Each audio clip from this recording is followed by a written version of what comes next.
Kailangan tayo, simple lang ang buhay natin. We live within our means. Opo. Tingnan mo yung mga ibang tao dyan. Nakatira na nga sa barong-barong. Nakatira na ng kung saan. Naka-signature na damit.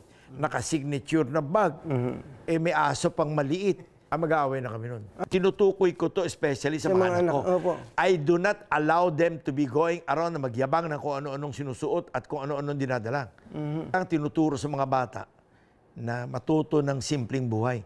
Yung anak ko bunso, si Jacob, kagagraduate ng college, pinadala ko sa probinsya, sa Pangasinan, sa planta.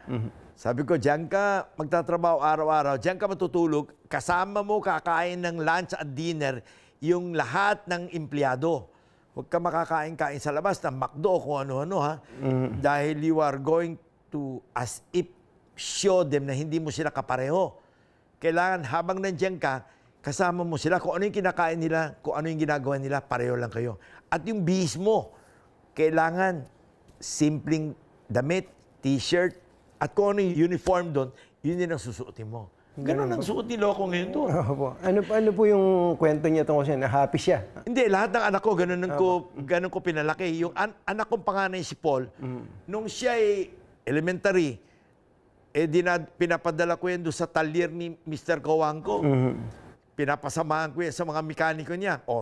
Every summer, nandun siya. Doon siya sumasabay kumakain ng tanghalian. Di nasanay siya. Ang tawag niya sa mga mekaniko, kuya. Ang tawag niya sa mga tubero at electrician, kuya. Ay, lumaki na maayos. Hindi ko po problemahin yun. Pare, kung pinalaki mo yung mga anak mo malalaking ulo, baka makipagsunto ka sa security guard sa kalye yun. Pero pag pinalaki mo ng simpleng tao, ay, pare, hahaba na buhay nun. Ibig sabihin nun, lumaki yun ng simpleng tao. At kailangan yung kumain kung ano yung kinakain ng mga tao. Huwag nyo bibigyan ng malaking baon. Huwag nyo rin bibigyan ng baon. Kailangan magdala sila ng pagkain. Yun ang baon nila sa eskwela. Huwag yung pupunta sa eskwela at kung ano-anong binibili. Pinalaki ko sila na nagmeron silang laging baon papuntang eskwela. Yun ang kakainin nila. At wala silang bibiling kung ano-anong kalokohan na borloloy. Para mas matuto. Otherwise, pare, later on, hindi mo na makakausap yun. Mas mayabang pa kaya sa atin yun. Lahat ng anak ko, ang tawag sa katulong namin sa bahay, ate. Ang tawag sa lahat ng kasama namin sa bahay, driver or mekaniko, kuya. That's how I brought them up.